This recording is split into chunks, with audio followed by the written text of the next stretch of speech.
You may be very familiar with Disney's Photopass system and the photographers and how it works, but there are some things you probably didn't know about it. Here's 8 things that you may not have known about Photopass.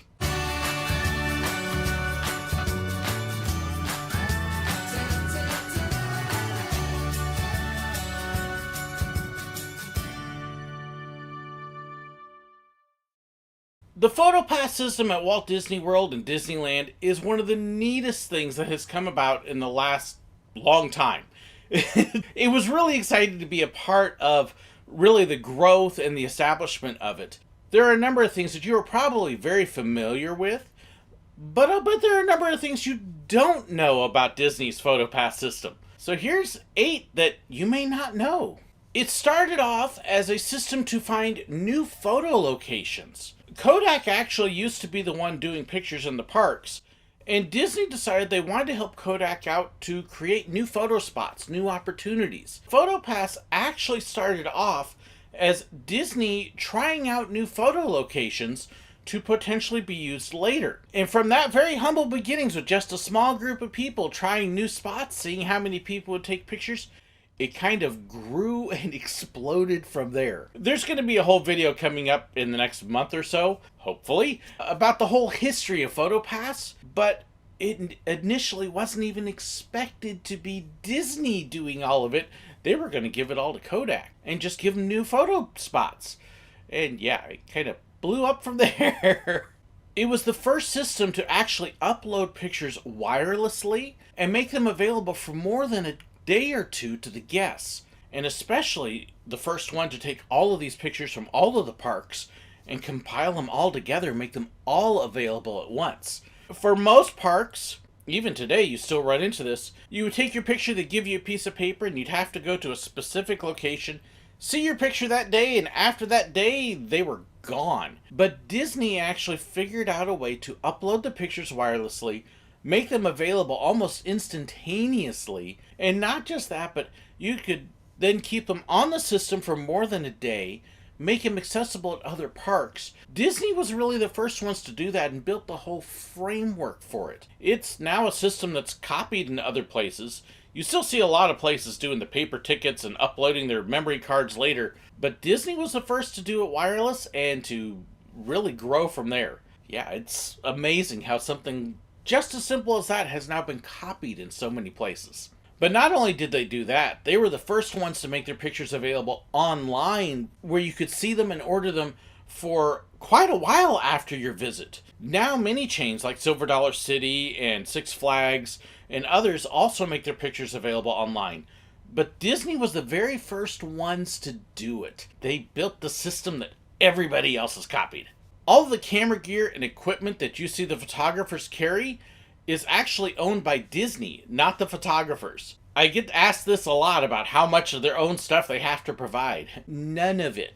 Disney owns the cameras, they own the PDAs, they own the lenses, they own the flash units, they own the whole equipment setup. That's been true from the beginning. That's so that Disney can have quality control and make sure that everything is working right, everything is the same standard, everything is the same quality. That's at least true at the American parks. I did notice when I was at Disneyland Paris that the photographers would sometimes use different cameras, and so I don't know if they help provide their own equipment there, or what exactly that story was. But here in the States, Disney owns it all. So if you want to be a Photopass photographer eventually, no, you don't have to provide your own gear. That also allows them to make sure that the settings are correct, because Disney does tell you what settings to use and how to shoot, so them owning the gear helps make sure that that happens correctly. The Photopass photographers are trained in how to use all the settings on the camera. At least they used to be.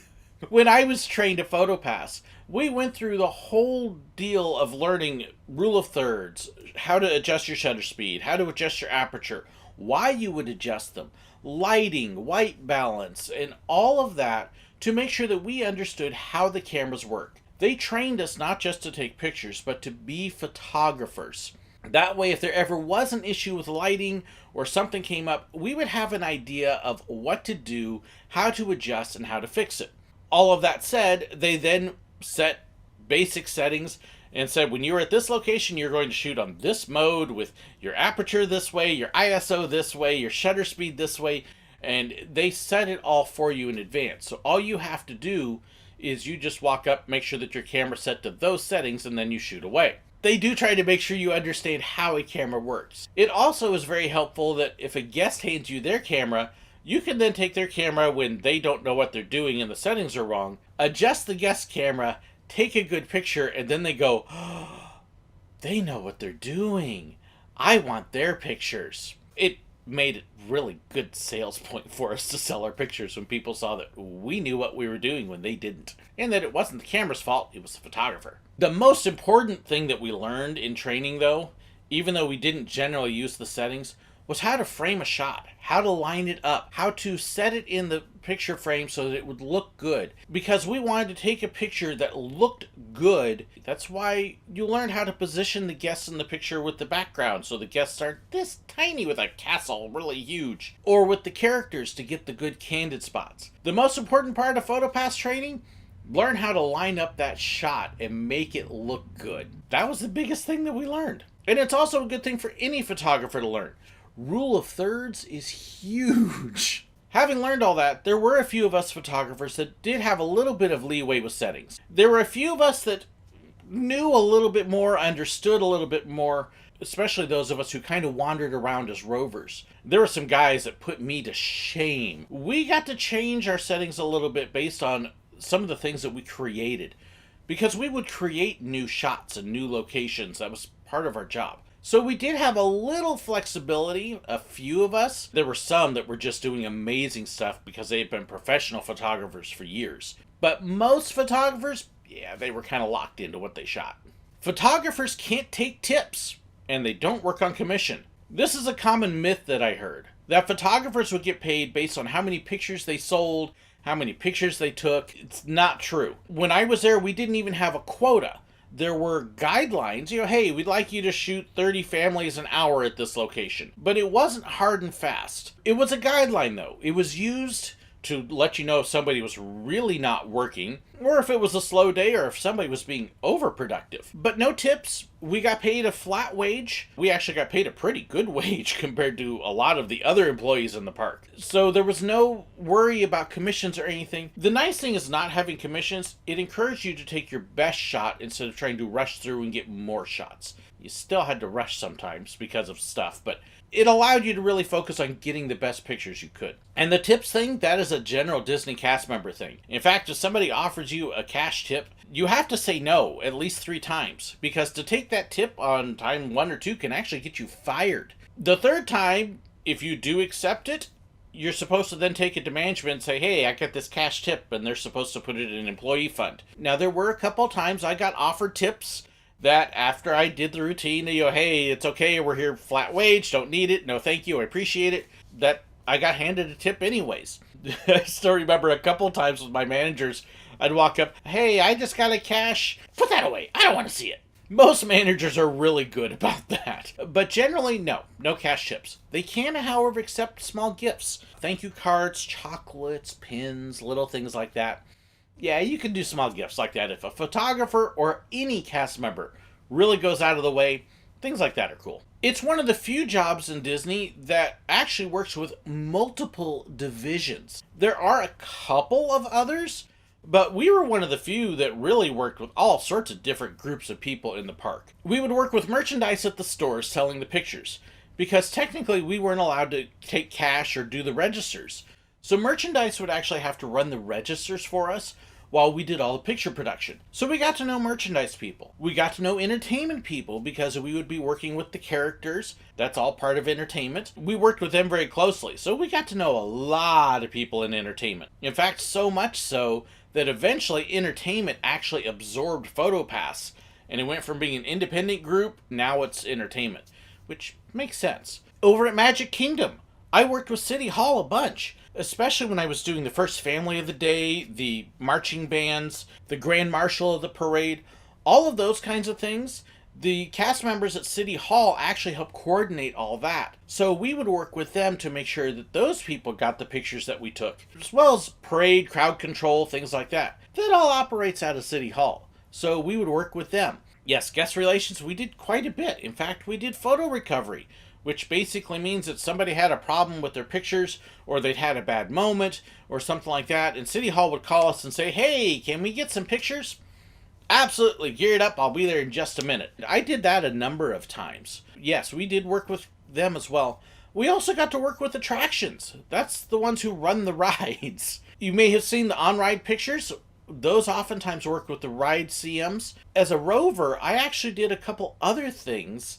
I actually got to take on-ride pictures for rides that didn't have cameras, like Dumbo. In its old location, there was actually a fantastic spot where you could step up. You had this wonderful step there that you could get great pictures of people on the ride. And so I would let the cast members know, hey, I'm here. Can I grab a couple pictures of people riding? Absolutely. And that was true at a couple of different rides where I learned how to get pictures of people on the ride, and I would let the cast members working the ride know, hey, I'm going to be over here shooting pictures. If there's any issues, let me know. So we got to work with attractions that way. Custodial and security would also work with multiple divisions, but generally we were the ones that probably worked with the most different departments, which was really cool. Photographers can work different locations and different parks. Generally, you are assigned to one park, and that is kind of your home location. You may work different spots in that park. Oftentimes, the same day, you'll rotate different places. So, for example, at Magic Kingdom, you may work Main Street, and then you may go into the View, and then you may go work with Aladdin and Jasmine over in Adventureland, and then you may bounce back to Main Street, and so you'll kind of rotate around. You may end up at a regular location, one that you shoot more often, but generally you stay in your park and you switch off after every break.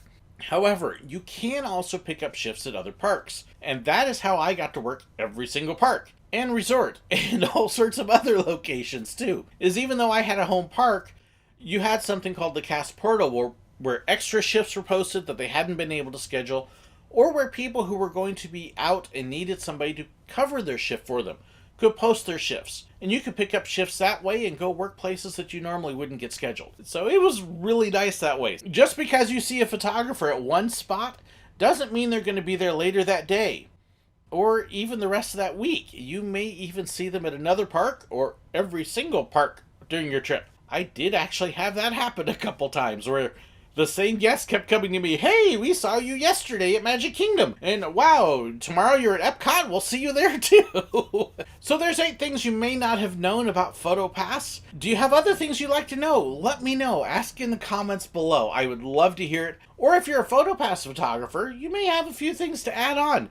Share those as well. Thank you so much for liking and sharing the video. Don't forget to subscribe if you haven't already. And check that description below too. There's a ton of information there. I also want to give a huge shout out to my patrons, my YouTube members, my financial support. It means the world to me, and they make so much possible. If you want to know more about that, be sure to check the description. Also, a huge shout out to Rob Martin for joining on as a patron. Thank you so much, Rob, and welcome back. And thank you so much for watching. God bless. But there are probably... yeah. There are a number of things that you're probably very familiar with it. And especially having the pictures available. Okay. All of the camera gear and equipment is that a photographer gets paid based on how many pictures they take or how many pictures they sell. Number 7. Number 7, I'm not answering the phone. Yep, I don't know who you are. At the place that we called the View because snort. In that I got to occasionally take on-ride pictures for rides that didn't have rides. Didn't have rides? No.